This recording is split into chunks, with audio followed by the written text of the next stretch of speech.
Parku i Besimit është një hapësirë e re rekreative që pritet të ndërtohet në Petrel dhe ka mbledhur në finale 12 përfaqësues nga vende të ndryshme të botës, të cilët garojnë për ndërtimin e tij. Në këtë finale mori pjesë kryeministri Edi Rama, i cili tha se Parku i Besimit nuk është një simbol i fesë, por është një faltore adhurimi ndaj jetës dhe natyrës. Sipas tij, ky park do të mbjellë shpresë dhe vazhdimsi si një hapësirë për reflektim shpirtëror. Sot jemi mbledhur në këtë vend që dikur formësohej nga gjua e ashpër e urdhrave e divizioneve të kazermave ushtarake, një vend ku uniformiteti marshonte shumë fort, sa uniteti dhe ku po bëjmë një transformim fal talentit të Kengo Kumas dhe këmbguljes së Fondit Shqiptar të Zhvillimit. Teksa e konsideroi këtë park si një muze besimi, kryeministri theksoi se Shqipëria është rritur me tolerancën fetare dhe Parku i Besimit e nderon këtë trashëgimi dhe është një ftesë për brezat e rinj që të ruajnë dimensionin shpirtëror të njeriut. First of all, thank you so much. Pikëpari faleminderit shumë që jeni të gjithë këtu. As friends, builders of si miq, si ndërtues urash, si rojtar të kujtimeve, si bashkëudhëtar në këtë tokë.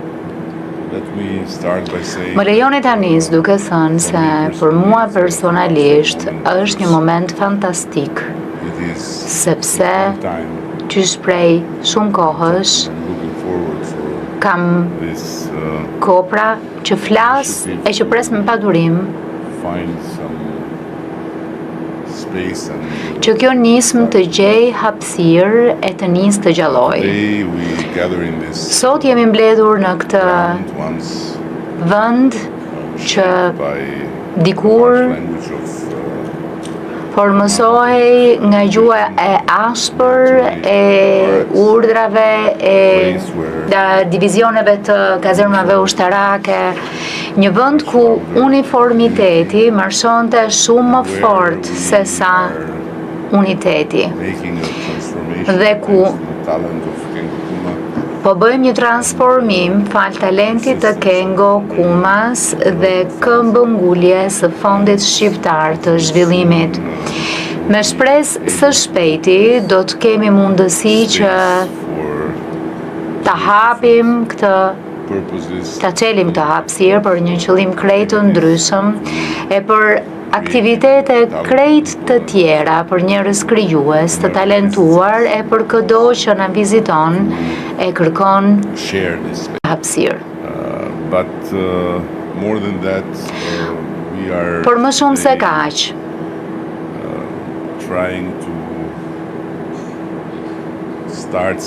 po kemi sot të nisim diçka më të butë, po nisim të mendojmë në terma konkrete përballë dhjetra projekteve për të ardhmen e një zone të tërë përreth që do të bëhet Parku i Besimit.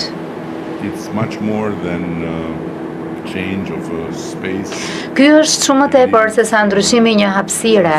Besoj që është një transformim kuptim plot dhe nuk ka të bëj me fshirjen e së shkuarës, por me marrjen e saj, me shëlbimin e saj. Duam të mbjellim pemë, duam të mbjellim shpresë e vazhdimsi.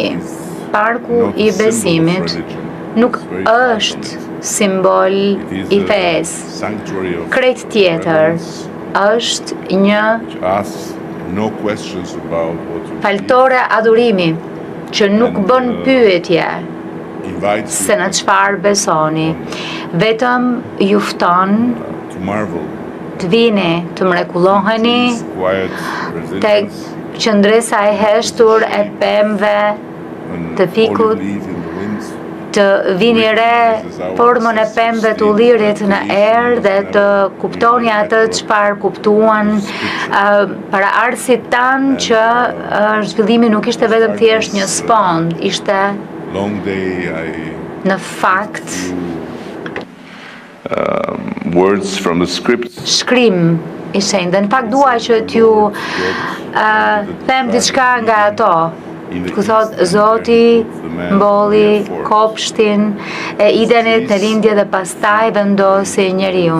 Dhe këto pemë që janë pik, sheg, hurma nuk u zgjodhen thjesht për bukuri, por ishin bashkëudhëtar profecie që ndruan në hije të zbulimit, u rritën në dëshirën e përgjërimin e kohës dhe u kthyen në stre për eksil, për mëshirë e kështu me radhë.